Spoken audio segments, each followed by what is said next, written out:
히브리서 12장 18절부터 29절까지의 말씀입니다. 우리는 흔히 신앙생활을 100m 단거리 경주가 아니라 우리 장거리 마라톤에 비유하는 경우가 많이 있습니다. 그것은 100m와 같이 단기간에 모든 힘을 쏟고 우리가 가지고 있는 모든 에너지를 쏟는 것이 아니라 예수님을 믿고 난 이후 그리고 천국에 가는 그날까지 최선을 다해 믿음의 경주를 해야 하기 때문일 것입니다. 이 믿음의 경주의 기간 동안에는 이 기간은 우리가 언제 끝날지는 알지 못합니다. 그러나 이 믿음의 경주의 기간 동안에는 많은 일들이 일어날 수가 있습니다. 좋은 일들이 일어날 수도 있고 실패와 좌절과 절망의 일들이 일어날 수도 있고 승리의 기쁨의 감격에 넘치는 일들이 일어날 수도 있습니다. 그래서 이 기간 동안에는 광야의 고통이 있을 수 있고 하늘에서 만나와 메추라기가 내려오는 기적도 체험할 수가 있다는 것입니다. 그러나 이러한 마라톤의 기간, 이 장거리 믿음의 경주의 기간 동안 승리하게 할 수 있는 유일한 근원은 무엇입니까? 바로 나의 능력이 아니라 나에게 능력을 주시는 바로 예수 그리스도의 능력이 있기 때문에 우리가 승리할 수가 있다는 것입니다. 우리는 주님으로 말미암아 에너지를 공급받게 되고 구원의 소망을 가지고 천국의 기쁨을 가지고 그러한 믿음의 경주를 우리가 할 수가 있다는 것입니다. 우리가 말씀으로 돌아와서 히브리서는 믿음을 가지고 있는 그리스도인들을 위하여 쓰여진 복음서입니다. 특별히 우리 히브리에 살았던 그리스도인들은 유대교에서 개종하여서 그리스도인들이 된 사람들이 대부분이었습니다. 그러나 히브리서의 저자는 누구인지 알지 못하지만 히브리서가 쓰여질 당시의 시대 상황을 보았을 때 그 당시 그리스도인들은 신앙의 회의를 느끼고 다시 유대교로 돌아가려고 하는 마음을 먹고 있었던 사람들이 많이 있었습니다. 그 가운데는 여러 가지 이유가 있었을 것입니다. 그렇지만 가장 큰 이유는 예수님께서 다시 오시겠다고 약속하신 재림의 기간이 계속해서 늦어지고 있었기 때문이었습니다. 그 당시 히브리에 있었던 그 히브리 유대인들은 제가 말씀드렸다시피 유대에서 개종한 사람들이 많이 있었습니다. 그렇기 때문에 유대교를 믿는 사람들로부터 많은 핍박과 많은 고통이 그들 가운데 있었습니다. 그래서 이러한 핍박을 견딜 수 있는 것은 바로 예수 그리스도의 재림, 천국의 소망뿐이었습니다. 그러나 그들이 바라고 소망하는 것들이 조금씩 늦어지기 시작하자 그들은 신앙의 회의를 느끼기 시작을 하였던 것입니다. 그래서 히브리서 기자는 이런 상황을 마음에 두고 이 히브리서를 기록을 했다는 것입니다. 이 시대적인 상황을 여러분들 마음속에 우리 새겨두고 오늘 말씀을 보면 조금 더 이해가 쉽게 될 수가 있을 것입니다. 우리 본문 말씀을 다시 한 번 더 돌아가도록 하겠습니다. 우리 본문 말씀을 보시면 18절과 우리 21절 3절 말씀을 보시면 모세가 시내산에 올라가서 율법을 받을 당시의 상황을 설명해 주고 있습니다. 18절, 19절, 21절 말씀 읽어보면 너희의 이런 것은 만질 만한 불붙는 산과 흑운과 흑암과 폭풍과 나팔 소리와 말하는 소리가 아니라 그 소리를 듣는 자들은 더 말씀하지 아니하시기를 구하였으니 이는 짐승이라도 산에 이르거든 돌로 침을 당하리라. 그러니까 돌로 쳐서 죽임을 당하리라는 것이죠. 하신 명을 저희가 견디지 못함이니라. 그러니까 시내 산, 모세가 하나님의 율법을 받을 시내 상의 그 당시 상황을 잘 설명해 주고 있습니다. 두려움과 공포와 위험이 그 가운데 존재하고 있었다는 것입니다. 모세 또한 시내 산에서 하나님을 만났을 때에 두렵고 떨린다라고 기록하고 있다는 것입니다. 말 그대로 시내 산은 공포의 대상으로 대변해 주고 있다는 것입니다. 그와 반대로 우리 22절 말씀부터 보시면 무엇입니까? 이것은 시내 산이 아니라 시온산, 바로 천국을 대변해 주고 있는 말씀입니다. 그러나 22절 말씀 보면 그러나 너희가 이런 것은 시온산과 살아계신 하나님의 조상인 하늘의 예루살렘과 천만 천사와 하늘에 기록한 장자들의 총회와 교회와 만민의 심판자이신 하나님과 및 온전케 된 의인의 영들과 새 언약의 중보이신 예수와 및 아벨의 피보다 더 낫게 말하는 뿌린 피니라. 22절 우리가 방금 읽었던 22절부터 우리 24절 말씀까지 보시면 시내산이 아니라 시온산, 거룩한 하나님의 나라에 대하여서 우리가 전에 읽었던 시내산과 비교하면서 설명을 우리에게 해주고 있는 것 같습니다. 신의 산은 사람으로서는 도저히 나아갈 수 없는 두려움과 공포의 장소였지만 방금 우리가 읽었던 시온산은 예수님의 십자가의 은혜로 말미암아 구속함을 받은 사람들을 위한 하나님의 영광과 은혜로 충만한 장소임을 우리에게 말씀해주고 있다라는 것입니다. 우리가 신의 산과 신의 산과 제가 자꾸 헷갈리는데 신의 산과 시온산을 비교해 보면은 신의 산은 모세로 대변되게 되죠. 신의 산 하면은 바로 모세입니다. 즉 모세는 인간의 힘으로 하나님께로 나아가려고 할 때 인간의 힘으로 그 모세의 율법이죠. 율법을 받고자 했을 때 두려움과 공포가 가득 찼다는 것입니다. 그리고 인간은 하나님께서 우리에게 주신 그 율법을 우리는 온전히 지킬 수가 없다라는 것입니다. 지키면 지키려고 할 때부터 인간의 연약함을 느끼게 되죠. 우리의 힘으로는 도저히 지킬 수 없다라는 그런 한계 상황에 우리가 직면하게 된다는 것입니다. 그와 반대로 시온산은 예수 그리스도의 대속의 은혜, 우리 24절 말씀해 있죠. 새 언약의 중보자이신 예수 나오죠. 그러니까 예수님의 대속의 은혜에 힘입어서 하나님께 나아가려고 하기 때문에 그곳에는 기쁨과 영광과 감사가 넘치는 곳이라는 것입니다. 이것은 바로 28절 말씀. 그럼 우리가 진동하지 못할 나라를 받았은즉 은혜를 받자 이로 말미암아 경건함과 두려움으로 하나님께 급식에 섬길 자니라. 우리가 진동치 못할 하나님의 나라. 그러니까 천국은 아무도 흔들 수 없는 하나님의 나라라는 것입니다. 그것을 우리가 유업으로 받았다는 것입니다. 그것은 우리의 힘과 우리의 능력으로 받은 것이 아니라 바로 우리의 중보자 되신 예수 그리스도의 능력으로 말미암아 거저 우리가 받았다라는 것입니다. 이처럼 우리는 예수님의 십자가의 은혜로 말미암아 천국을 소유한 사람이 되었다는 것입니다. 이것은 결코 우리의 노력이나 자랑으로 소유한 것이 아니라는 것입니다. 그러나 우리는 항상 연약하기 때문에 기회가 있을 때마다 우리의 힘과 우리의 능력을 내세우려고 한다는 것입니다. 내가 잘해서 이렇게 됐다. 내가 똑똑해서 이렇게 됐다. 내가 조금 더 스마트하기 때문에 이런 일을 했다라고 내 자신을 내세우기를 원한다는 것입니다. 여기서 내 주위에 있는 사람들을 블레임할 것이 아니라 바로 나라는 것입니다. 그러나 성경은 언제나 그러한 신앙의 자세에 대해서 경고하고 있습니다. 히브리스를 받는 사람들은 그들의 신앙에 대하여서 회의를 느끼고 유대교로 돌아가려고 하고 있다고 제가 말씀을 드렸습니다. 그들은 유대교에서 개종을 했기 때문에 유대인들로부터 많은 핍박과 고통 가운데서 그들의 신앙을 유지했어야만 했습니다. 그리고 그러한 핍박과 고통을 이기지 못하여서 다시 유대교로 돌아간 사람들도 분명히 있었을 것입니다. 그러한 모든 사람들은 다 예수님의 능력, 예수님의 우리의 중보자이신 예수님의 능력으로 그들의 신앙을 유지하려고 했던 것이 아니라 바로 나의 능력, 내 힘으로 그들의 신앙을 유지하려고 했기 때문에 그런 실수를 범했다라는 것입니다. 우리 주위에도 그런 사람들이 많죠. 어떤 말들을 합니까? 예수를 믿어도 소용이 없습니다. 예수를 믿으면 잘 될 줄 알았는데 아무 변화가 없습니다. 예수를 믿으면 사업도 잘 되고 모든 일들이 축복 속에서 이루어질 줄 알았는데 그렇지 않다는 것입니다. 모든 것이 형통하게 잘 진행될 줄 알았는데 지금도 마찬가지인 삶을 나는 살고 있다라고 말하고 있다는 것입니다.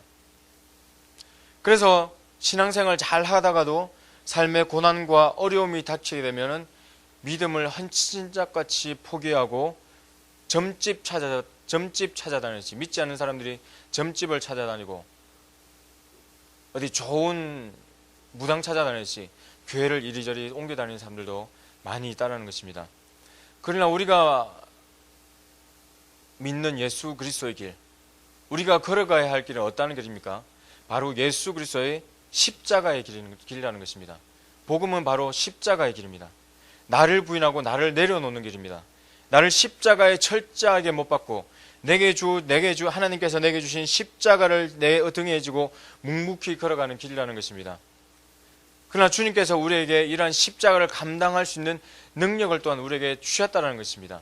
우리는 하나님께서 우리에게 주신 그러한 능력을 우리는 깨닫지 못하고 내 힘으로서 하나님께서 우리에게 주신 십자가를 지려고 하기 때문에 계속해서 쓰러지고 넘어지고 우리의 입으로서 하나님을 블레임하고 내 이웃을 블레임하고 내가 섬기는 교회를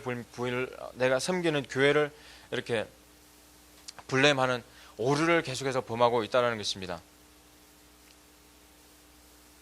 제가 처음에 말씀드렸다시피 우리의 신앙의 여정은 바로 마라톤과 같은 여정입니다.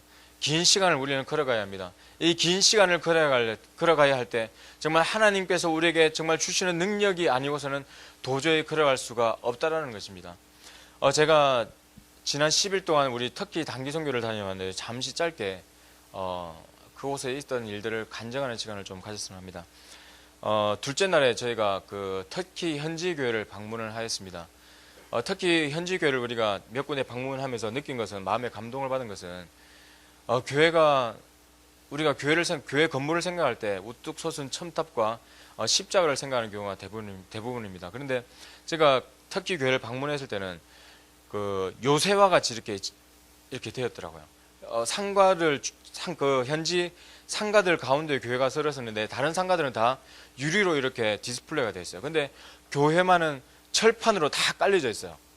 그러니까 터키가 무슬림 지역이다 보니까, 무슬림 사람들이 대부분이다 보니까 교회가 들어서는 것을 굉장히 반대하고 핍박과 고통이 너무나 심합니다. 그래서 주변에서 돌로 던져서 유리창을 깨고 하기 때문에 도저히 교회가 들어설 수가 없는 상황 가운데 있기 때문에 그렇게 철판을 깔고, 그리고 창문들은 다 우리 그물 쇠사슬로 다 막아놨다는 것입니다. 어느 교회를 방문했을 때는 그 창문을 통해서 폭탄을 떨어뜨렸다고 그러더라고요. 그래서 폭탄을 테러를 하지 못하게끔 밖에도 이렇게 철판으로 막아놨더라고요. 그런 상황 가운데서 그분들이 믿음을 유지하고 계시더라고요. 그래서 저희들이 그곳에 가서 우리가 찬양하고 말씀 전하고 함께 의료 사역을 감당을 했었습니다. 근데 참 놀라웠다는 것은, 그 우리가 의료팀이 간다는 소식을 듣고 무슬림, 그러니까 이슬람을 믿는 여자분이 그 교회에 들어섰더라고요. 그 우리가 함께 했던 선교사님이 말씀하시는데, 자기가 22년 동안 특기 사역을 했지만 이렇게 까만 옷을 입고 무슬림 여자가 교회를 들어서는 것은 이번이 처음이다라고 이렇게 고백을 하시더라고요. 그래서 교회 문을 들어서서 이제 진찰을 받고 이제 침을 맞았죠. 침을 맞는데 한 20-30분 이상 시간이 소요가 되잖아요.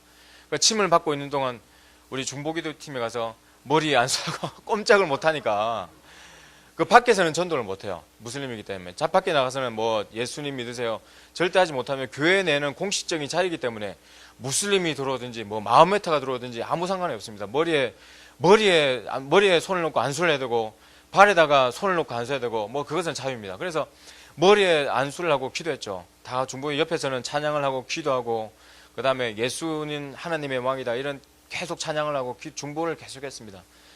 이렇게 계속 한 10분 이상 기도를 하고 그 현지 선교사님이 영접하는 기도를 했죠. 너를 치료하시는 분은 하나님이시다. 이 세상에 소망은 없다. 하나님만 우리의 유일한 소망이시고, 그 유일한 소망을 가지기 위해서는 예수 그리스도를 믿어야 됩니다. 예수님을 믿어야지만이 삽니다라고 계속 증거를 했습니다. 그러다 보니까 침을 뺄 그 순간이 되니까, 이러한 예수님을 믿기를 원하십니까? 라고 증거를 했을 때, 나는 예수님을 믿겠습니다. 예수님을 영접하겠습니다. 그런 역사가 일어나더라고요. 그 무슬림 여자 한 사람이 영접을 하고 치유를 받고 돌아가니까 그 사람이 또 다른 무슬림 여자들을 또 데리고 오더라고요. 이건 정말 하나님께서 그 가운데 역사하지 아니하시고, 하나님께서 정말 그들의 마음을 움직여 주시지 않으면 도저히 그러한 예수님을 믿겠습니다라는 고백을 할 수 없다라고 선교사님께서 설명을 해주더라고요. 그 사람들이 뭐가 아쉬워서 예수를 믿는다고 고백을 하겠습니까? 그들의 종교가 뻔히 있는데도 그 짧은 순간에. 그래서 자기 친척도 데려오고 주위의 이웃도 데려오면서 그 우리가 짧은 시간이었지만 그 시간에 6명의 무슬림 여자와 남자들이 예수님을 영접하는 놀라운 역사가 일어났대요. 이거는 터키의 선교의 역사에 기록되어져야 될 일이 아닌가, 저는 개인적으로 그렇게 생각을 합니다. 왜냐하면 지금 터키의 총 그리스도인들의 숫자가 총 인구는 7천만이래요. 7천만. 그런데 총 그리스도인들이 3,000명밖에 되지 않는데요. 온 전체에 다 모스코 사원들이 즐비한 무슬림 나라라는 것입니다. 근데 3,000명 중에 6명이면 어마어마한 비율 아닙니까? 그 짧은 시간 동안 그 하나님의 역사를 여러분들의 기도 가운데서 이루어 왔습니다. 그러니까 여러분의 기도가 하늘도 땅에 떨어지지 않고 하나님께서 다 들으시고 다 응답해 주신다는 것입니다. 지금도 많은 단기 선교팀이 나가 있는데 여러분들 새벽마다 나와서 하나님 앞에 부르짖을 때 그 선교지에서는 놀라운 하나님의 역사가 지금도 일어나고 있다는 것입니다. 그래서 그 역사를 보면서 또 거기서 끝나는 것이 아니라 그래서 치료받았던 사람이 그 치료받았던 무슬림 여자가 자기 집에 또 초대를 했습니다. 저희들은. 그래서 저는 태어나서 무슬림 집에 간 적이 한 번도 없거든요. 여기서 가본 적 아무도 없으실 거예요. 아무도 없으실 것입니다. 아마 호성희 목사님도 아마 못 가보셨을 것 같아요. 저는 가봤습니다. 가봐서 차 대접도 받았습니다. 차도 마시면서 그 축복, 우리가 당신은 하나님의 백성이라는 찬양도 하고 축복하는, 참 제가 태어나서 앞으로 그런 일이 있을 수 있을까? 없을 것 같아요. 그 무슬림 집에 가서 축복하고 그들을 위해서 기도하는 그런 어떤 시간들이 참 하나님께서 정말 이런 단기 선교팀들은 놀랍게 사용하신 것 같아요. 그런 것들 보면 참 하나님은 살아계시구나. 하나님 지금도 하시구나. 그래서 참 많이 배웠습니다. 저희들은 거기서 이제 바로 돌아왔지만 거기서 예수님을 믿고 이제 신앙생활을 하기로 하지만 그 6명의 무슬림 여자와 남자들은 지금부터 믿음의 여정이 계속해서 시작이 된다는 것입니다. 저희가 거기서 빠져나올 때 저는 살기를 느꼈거든요. 정말 돌을 가지고 우리를 던질 것 같은 그런 살기를 느꼈어요. 주위의 사람들이 눈을 볼 때 저 사람들 왜 왔나? 저 사람들이 왜 여기에 왔나? 그런 공포감이 목사인데도 들더라고요. 근데 거기에 남아있는 무슬림 사람들은 아마 더 어려움에 아마 직면하지 않을까라는 생각을 다시 한 번 더 해보게 되더라고요. 그래서 그들이 그 가운데서 믿음 생활을 유지하고 그리고 예수님을 믿는 그런 신앙생활을 유지하기 위해서는 하나님의 특별하신 역사하심이 없이는 그들은 정말 신앙생활을 유지하기가 힘듭니다.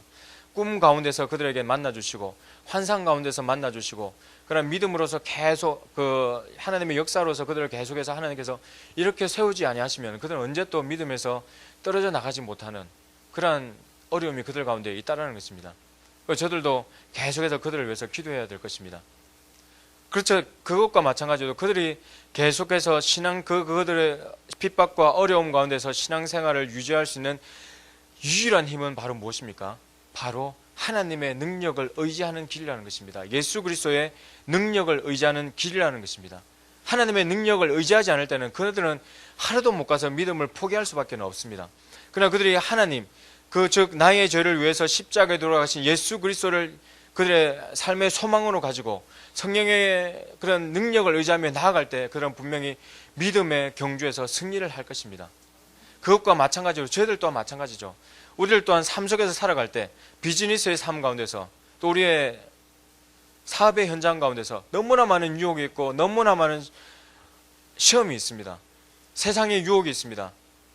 조금만 우리가 믿음의 줄을 놓고 정신줄을 놓으면요 금방 세상과 타협하는 연약한 존재들이 바로 우리라는 것입니다. 언제 내가 하나님 앞에 기도했냐, 내가 언제 예수 그리스도를 나의 구주 나의 하나님으로 영접하였냐는 듯이 신앙을 헌신자같이 버리는 것이 바로 우리라는 것입니다. 이 새벽에도 우리는 하나님 앞에 기도하며 하나님의 뜻대로 살겠습니다라고 고백하며 나가지만 우리가 교회당을 벗어나는 그 순간부터 사단은 또 우리를 공격하기 시작한다는 것입니다. 세상과 타협하십시오. 믿음의 삶을 살지 마십시오. 세상 것들을 즐기십시오. 즐기고 나서 나중에 교회 와서 회개하면 되지 않습니까? 주일날 나와서 이렇게 기도하면 되지 않겠습니까? 일주일 동안 세상에 나온 죄 모든 죄 용서하여 주시옵소서. 그렇게 기도하면 되지 않겠습니까? 항상 그러면 우리는 어린아이와 같은 신앙생활을 유지할 수밖에 없다는 것입니다.